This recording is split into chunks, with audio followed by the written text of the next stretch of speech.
TV en campagne, c'est votre village sur un plateau. Tout l'été, Hugo et Sandrine sillonnent les routes de l'Hexagone pour partir à la rencontre des Français et découvrir les pépites de notre doux pays. Au programme ce soir, gastronomie et plaisir du terroir, défilé d'invités rustiques, patrimoine locaux insolites, rubriques étonnantes, chroniques détonnantes. Bref, au cœur de la Bresse, c'est une soirée champêtre aux petits oignons que notre duo de choc vous a concocté. De la culture et du divertissement au plus profond de la ruralité, c'est TV en campagne, c'est tout de suite, et c'est avec celui qui fait chavirer le cœur de toutes les Bressanes, Hugo! Bonsoir à toutes et à tous et bienvenue pour ce nouveau numéro de TV en campagne. Nous sommes ensemble pour une nouvelle semaine et ce soir jusqu'à 22h30 pour une soirée mémorable en plein cœur de la ruralité. Et oui, c'est toujours le principe de cette émission. Tout l'été, nous partons donc à la rencontre de cette France que les mauvaises langues appellent parfois profonde, mais qui regorge pourtant de qualités incroyables. Alors, authenticité, simplicité, solidarité, à la campagne, tout cela est monnaie courante et TV en campagne est là pour le crier sur les toits et les clochers. Et ce soir, nous sommes donc toujours au cœur de la Bresse, au cœur de ce bien beau pays. Nous sommes dans le département du Jura, et oui, ne l'oublions pas, le Jura, c'est plus fort que toi. Et c'est ce soir la commune de Conmaï qui nous accueille. Bonsoir Conmaï!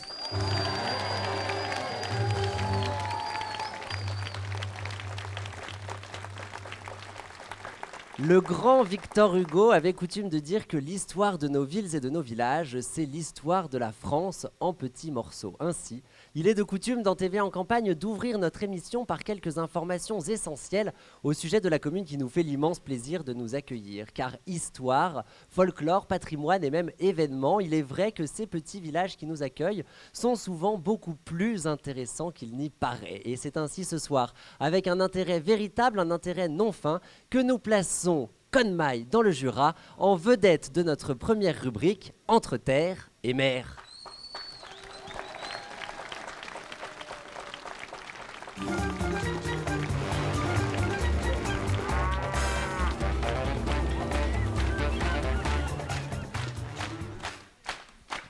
Conmaï dans le Jura est un village palpitant, un village hautement intéressant et ce pour de nombreuses raisons, mais la plus évidente, la plus importante d'entre elles est sans l'ombre d'un doute le fait que cette commune recense pas loin de 17 étangs.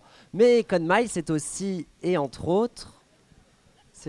Eh bien voilà, mesdames et messieurs, ce qu'il faut retenir de Conmaï. Mais trêve de plaisanterie, qui mieux qu'un élu pour nous parler de son territoire, qui mieux qu'un maire pour évoquer sa commune. Bonsoir, Jean-Louis Maître. Bonsoir.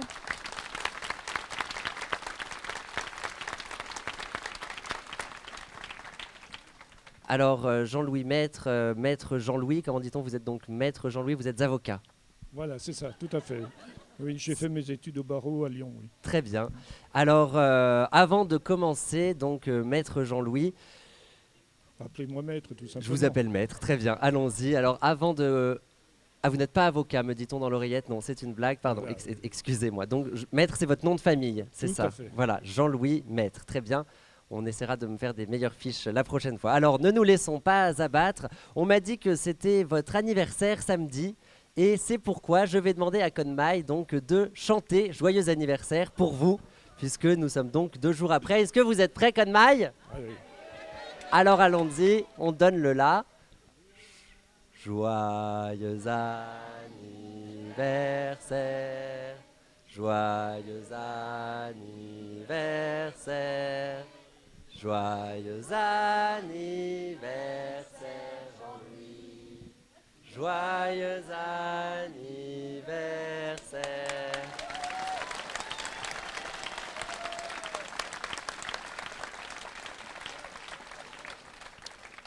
Merci beaucoup, ça me touche. Très bien. Alors donc, reprenons, vous êtes donc bien le maire de Conmaï, c'est bien Oui, ça? oui, et vous écrivez ça comment?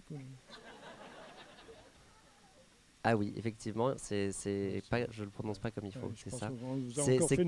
C'est comme Menaille. Non, la fiche était correcte, c'est moi qui n'ai pas pris le temps de lire comme il fallait, excusez-moi. Ouais. C'est donc comme Menaille dans le Jura qui nous a accueillis.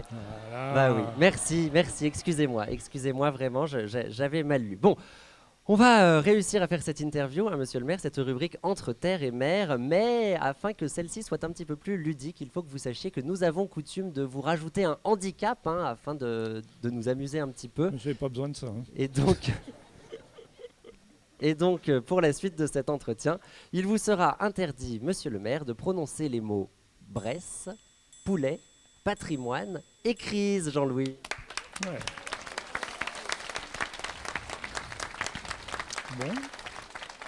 Vous êtes donc prêt pour cette interview tabou ? Tout à fait. Très bien. Alors, il y a des milliers de téléspectateurs, hein, qui nous regardent, et peut-être qu'il y a même dans le public des gens qui ne seraient pas de Comenaille.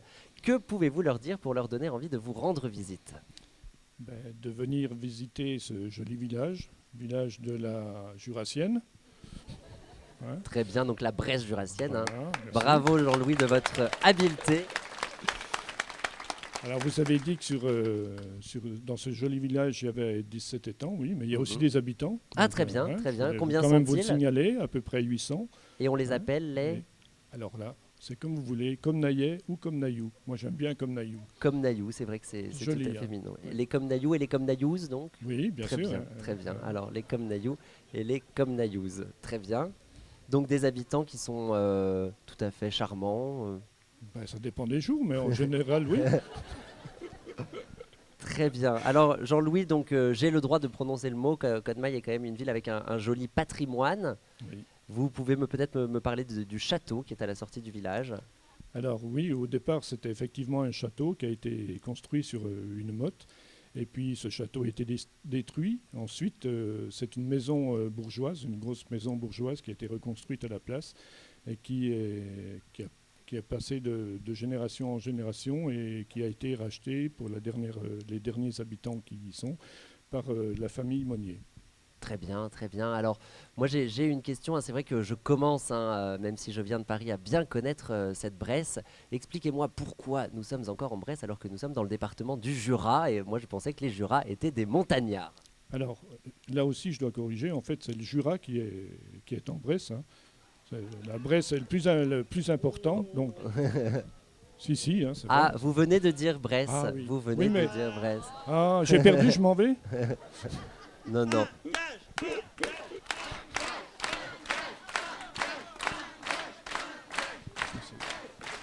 Alors, écoutez, puisque vous êtes bressan, peut-être que vous êtes bourguignon, peut-être que vous avez cette tradition du banc bourguignon, Jean-Louis Maître. Non. Non, vous ne le connaissez pas. Donc vous ne sauriez pas lancer un banc bourguignon avec les Comnaillou. Ah, Voilà. Eh bien, allons-y tous ensemble, alors, Comnaille, s'il vous plaît. Même s'il n'est pas Oui, oui. bourguignon, Jean-Louis Maître va Allons-y. lancer un banc bourguignon. Eh bien, vous n'avez pas peur, hein, moi je vous le dis. La la la la la la la la la la la la la la la.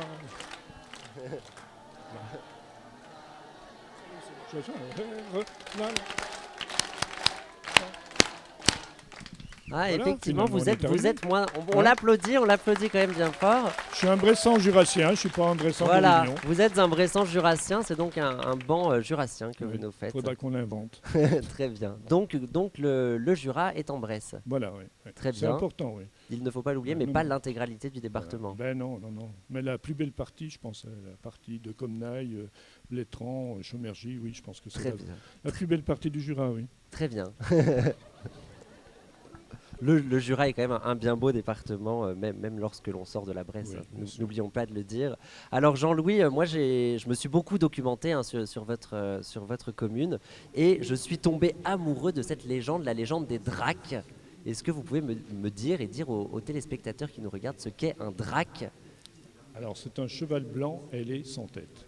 Un cheval blanc ailé sans tête, Voilà. et l'on en rencontre parfois à Comnaille. Alors, je ne sais pas si beaucoup en ont rencontré, mais pendant une période, il paraît qu'il y en avait beaucoup. C'était le gardien des forêts de Comnaille. C'est des sortes de gros poulets décapités du coup. Oh, si un cheval ressemble à un poulet, allons-y comme ça. Hein. Et vous avez dit Et voilà, poulet. et j'ai dit poulet. Voilà, mais vous aviez C'est bien vous fait avez avoir, déjà fait votre gage, alors on va enchaîner.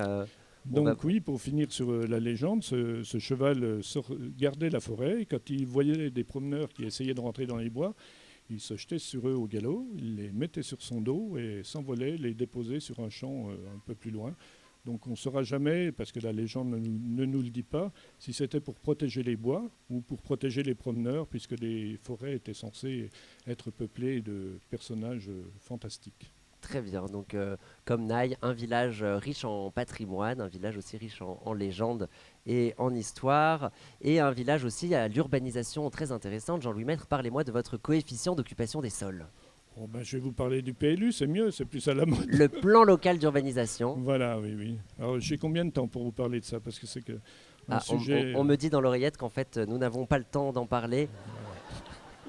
Nous n'avons pas le temps non plus de parler voirie, de parler des enrobés que vous avez choisis pour votre dommage. commune. Oui, vous oui, aviez parce pourtant que- des tas de choses à nous en dire. Oui, j'en on suis sûr. voulait changer de couleur, mettre des enrobés bleu, blanc, rouge. Ah, c'est vrai que ça Ouais. aurait été tout à fait chic.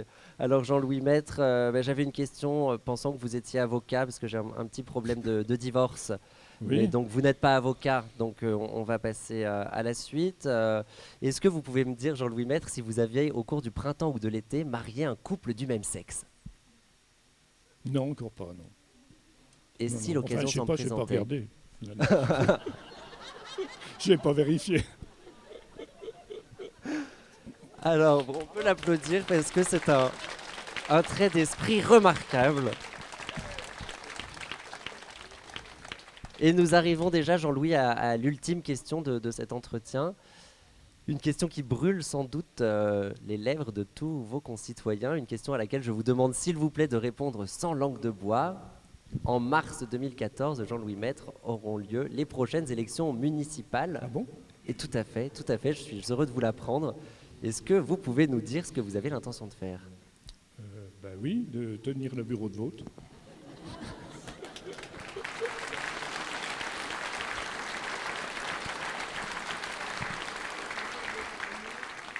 Eh bien, écoutez, merci de cet entretien qui était assez sportif de mon côté, mais très, très agréable. Je vous propose Merci à vous. de rester avec nous pour la rubrique suivante de TV en campagne. Donc, nous sommes toujours en direct de Comenaille et c'est l'heure, mesdames et messieurs, de retrouver la rubrique Héros ruraux.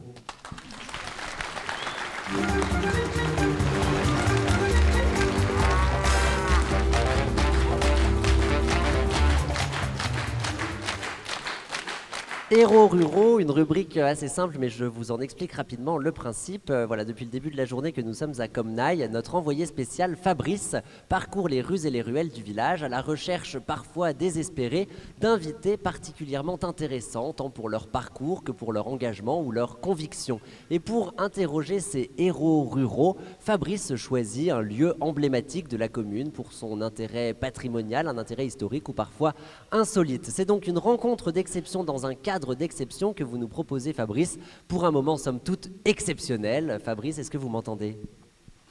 Oui, je vous entends parfaitement, mon cher Hugo, puisque je suis ici en direct d'un lieu d'exception, effectivement, sur la commune de Comnaille, avec la tuilerie que peut-être vous apercevez derrière moi et mes invités.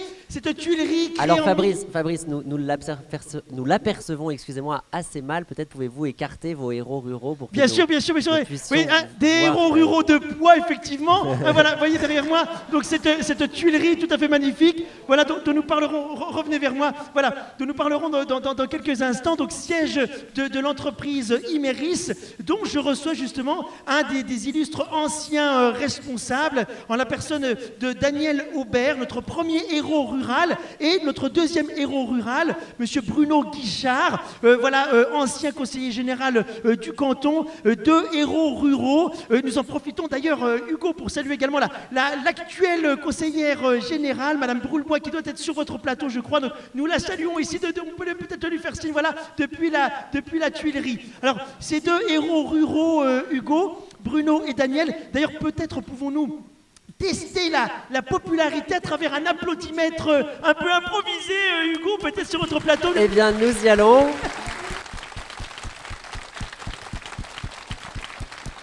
Nous nous entendons les applaudissements jusqu'ici, c'est vous dire la popularité de ces deux invités. Alors, tout d'abord, j'ai à côté de moi donc Daniel, bonsoir. Daniel, je crois que vous aviez des responsabilités au sein de cette tuilerie que nous apercevons derrière nous. Tuilerie qui sera d'ailleurs prochainement, Hugo, changée avec toute une aile du bâtiment consacrée à un restaurant McDonald's qui va ouvrir ses portes ici même. Voilà une initiative des élus de la commune que nous pouvons saluer. Alors, en attendant ce changement, Daniel, peut-être pouvez-vous nous dire brosser un rapide historique de cette tuilerie, s'il vous plaît. Écoutez, je ne sais pas s'il faut faire court ou s'il faut faire long. Il faut faire plutôt court, mais en prenant son temps. Parce que moi, je suis un peu comme les anciens combattants, vous voyez. D'ailleurs, ma position est une position d'ancien combattant, puisque si je vous parle de la tuerie, je vais vous emmener immédiatement en 1912, au moment de la construction de l'usine par la famille Jacob. On ne peut pas commencer autrement. La famille Jacob qui était de résidents en Bourgogne, d'abord, et qui possédait déjà 3 usines en Bourgogne, à Navilly, Vernon-sur-le-Doubs et Pouilly, sur Saône. Et pourquoi venir construire une tuilerie à Comnailles en 1912 ? Vous allez me dire, eh bien parce que il se trouve que quelques années auparavant, on a construit le chemin de fer. Et à cette occasion, on a permis de découvrir des sous-sols riches en argile, vous savez, matière première pour faire de la terre cuite, donc des tuiles. Et la famille Jacob a été retenue par cette idée de venir s'installer là pour une deuxième raison, la proximité de la gare et du chemin de fer, puisqu'à cette époque, il n'y avait pas de camions, ou très peu, et on véhiculait les matériaux lourds, les produits lourds, par chemin de fer. Pardon. Donc on peut dire qu'à l'époque, cette entreprise s'est installée, elle a prospéré par la suite, et pouvez-vous nous brosser un portrait plutôt contemporain de cette usine aujourd'hui ? Qu'est-ce que ça représente en termes d'emploi, en termes de rayonnement géographique, Daniel ? Eh bien, si vous voulez, si on fait une comparaison entre les débuts de la production, je dirais qu'avec le même effectif, aujourd'hui, on doit produire à peu près 100 fois plus qu'à l'époque. Vous voyez, Hugo, une entreprise vraiment florissante, une entreprise qui fait ses preuves. Voilà, en quelques mots, parce que je sais que nous avons peu de temps, et j'en profite également, si nous avons le temps, pour me tourner vers notre deuxième invité, Bruno. Bruno qui souhaite nous parler, lui, du club de foot de Comnailles. Je ne sais pas s'il y a des représentants sur votre plateau. Le club de foot qui, je crois, a fait un mercato tout à fait incroyable, Bruno. C'est bien cela, avec une équipe renouvelée, en tout cas une équipe qui va de l'avant, hein, c'est cela. Bonsoir à tous. Oui, le club de Comnailles existe depuis les années 70 et c'est vrai que très rapidement le club a prospéré. On a fait de manifestations assez importantes puisque sur Comnailles en 1971, Julien Clerc est venu chanter sur la place de Comnailles. Et puis il y a eu 2 manifestations avec un cascadeur, c'était Jean Sunny qui était venu 2 années de suite et il y a eu jusqu'à 3000 personnes qui ont assisté au spectacle. Ce qui fait que les finances du club étaient relativement saines.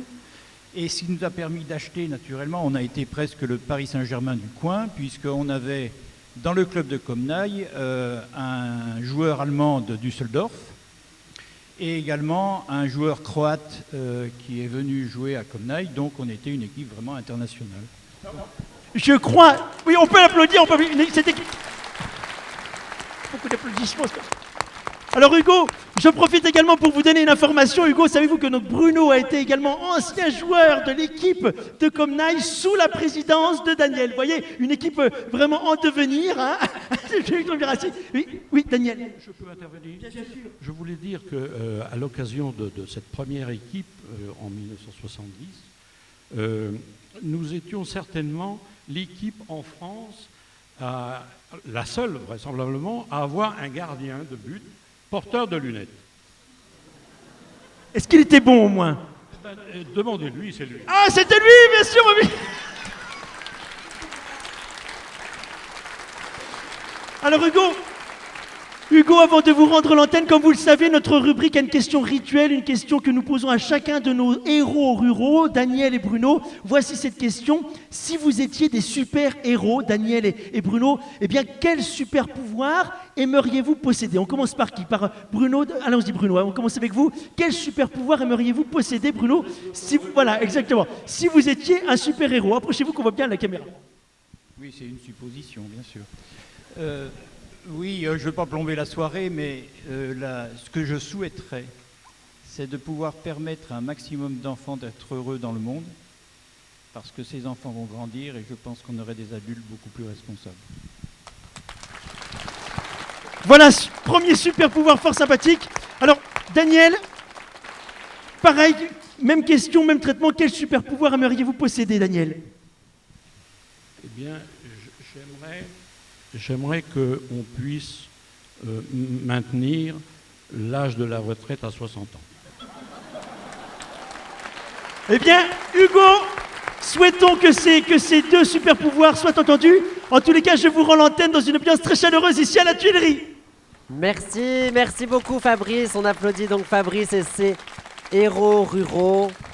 Fabrice, nous ferons une joie de vous retrouver plus tard car vous continuez à sillonner comme Naï à la recherche d'autres héros et d'autres lieux d'exception à ajouter à votre tableau de chasse des héros ruraux. Et puisque nous parlons de chasse, parlons donc des animaux. C'est l'heure de retrouver la rubrique à poil ou à plume.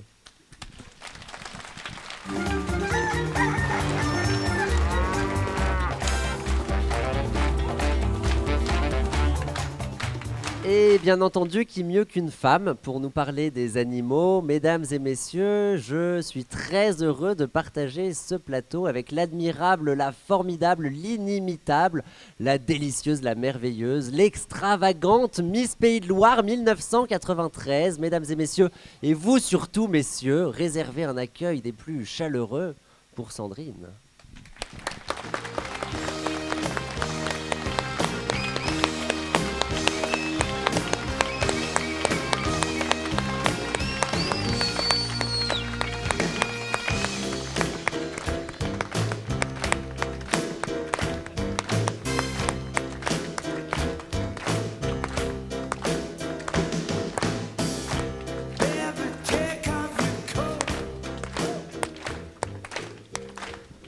Eh bien, dis donc, Sandrine, on a l'impression qu'ici, dans le Jura, on sait ce que ça veut dire chaleureux. Oui, tout à fait, Hugo. Bonsoir, Hugo. Bonsoir, maître.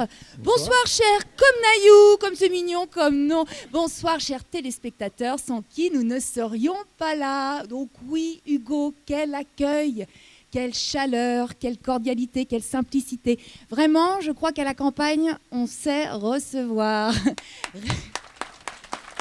Vraiment. Réveillé à 7h au son de l'Angélus ce matin, un vrai petit bonheur.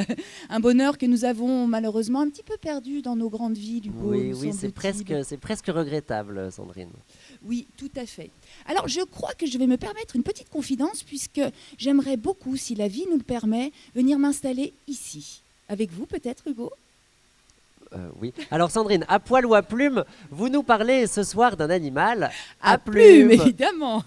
Oui, comment présenter ce charmant territoire sans évoquer le fameux poulet de Bresse. Le poulet de Bresse, un emblème national avec ses trois couleurs, le bleu aux pattes, le corps blanc et la crête rouge. Seul AOC volaille au monde. Et oui,